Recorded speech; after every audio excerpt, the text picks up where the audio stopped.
بسم اللہ الرحمن الرحیم لئن شکرتم لأزیدنکم ولئن کفرتم ان عذابی لشدید صدق اللہ العظیم۔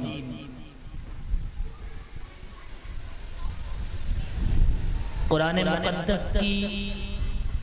آیت کریمہ اور اس کے دو ٹکڑے،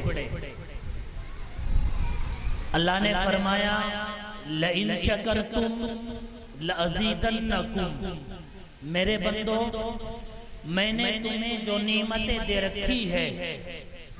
اگر احسان مانو گے تو لأزیدنکم، میں ان نعمتوں کے اندر اضافہ کر دوں گا۔ دوسرا ٹکڑا وَلَئِن كَفَرْتُمْ، اگر تم نے میرا احسان نہ مانا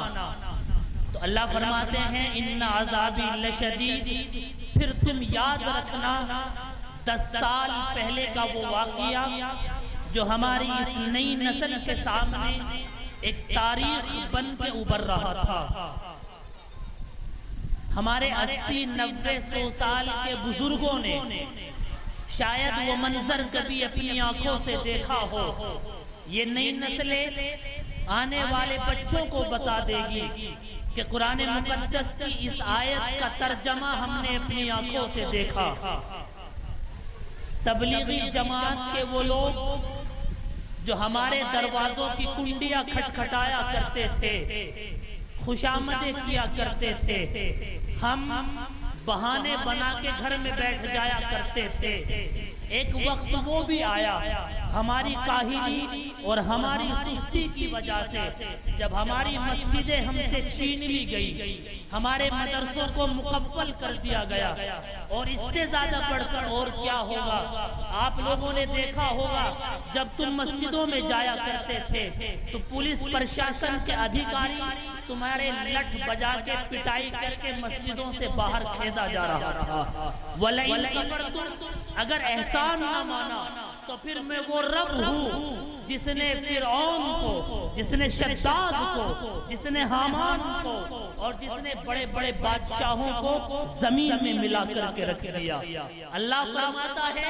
وَلَئِن كَفَرْتُمْ، اگر میرا احسان نہ مانا تو پھر ان عذابی لشدید، تیار رہنا کسی ایسے عذاب کے لیے کہ زمین پھٹ جائے اور مجھے اور آپ کو یہ زمین اپنا نوالا بنا لے۔ اللہ فرماتے ہیں وَلَئِن كَفَرْتُمْ، اگر میرا احسان نہ مانا تو پھر تیار رہنا کسی ایسے عذاب کے لیے کہ اللہ آسمان کو حکم دے اور آسمان سے ہم پر پتھروں کی بارش آ جائے، ہم پر آسمان سے آگ کے انگارے برسنے شروع ہو جائے۔ اللہ فرماتا ہے وَلَئِن كَفَرْتُمْ، اگر تم نے میرا احسان نہ مانا تو پھر تیار رہنا کسی ایسے عذاب کے لیے، تم پکارتے پھرو گے، تم روتے پھرو گے، گڑ گڑاتے پھرو گے، سسکیاں بھرتے پھرو گے، لیکن کوئی تمہارا پرسان حال نہ ہوگا۔ عزیزوں نے پڑھ کے میں بات آگے بڑھاتا ہوں اس شرط کے ساتھ کہ میرے ہر مصرے پہ آپ کی آمین آنی چاہیے۔ اس کی تمہید میں یہ بتا دوں،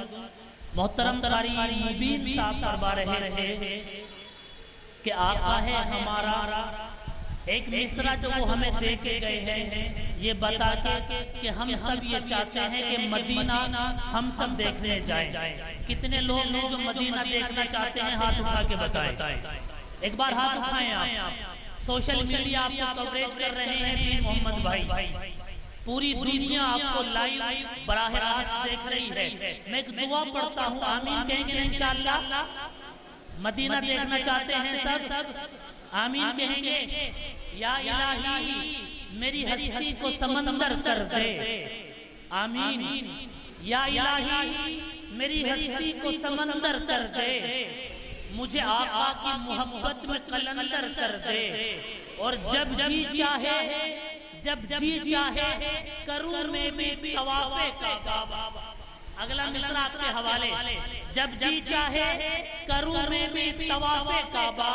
میرے مولا مجھے اس روزے کی جالی کا کبوتر کر دے، یا الہی میری ہستی کو سمندر کر دے۔ ماشاءاللہ بڑی محبتوں سے آپ نواز رہے ہیں۔ اس وقت ہم سب کی خوش قسمتی یہ ہے کہ دہلی کا فخر ہمارے سامنے موجود ہے۔ مجھے نواز دیوبندی کے 4 مصرے یاد آ رہے تھے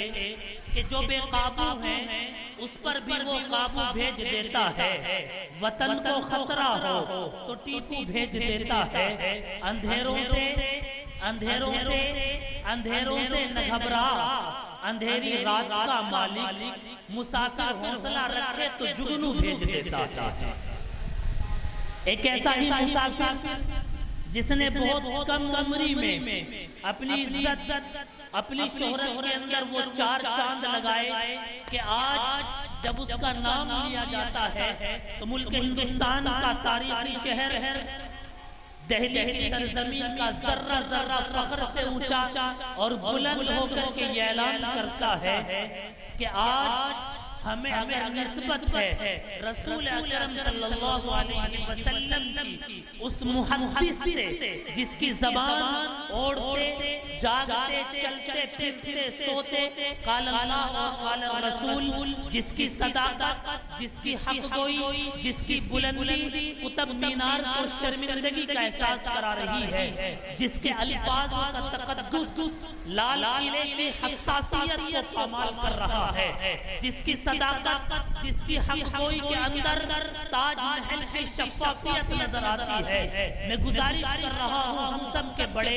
کرم فرما محسن ملت حضرت اقدس جناب حضرت مفتی ذکاوت حسین صاحب دامت برکاتہم العالیہ، استقبالیہ پیش کر رہا ہوں کہ تیری آمد کا مزدہ جب ہوا ہم کو سناتی ہے، تیری آمد کا مزدہ جب ہوا ہم کو سناتی ہے، چمن کی ہر کلی یارو خوشی سے جھوم جاتی ہے۔ میں گزارش کر رہا ہوں آپ کے اوصاف حمیدہ کو بیان کر کے یہ گزارش کر کے اپنی جگہ لیتا ہوں کہ یہ سارے بادل اسی کے ہیں، یہ سارے بادل اسی کے ہیں، وہ اگر چاہے تو میرے تپتے ہوئے صحرا کو سمندر کر دے،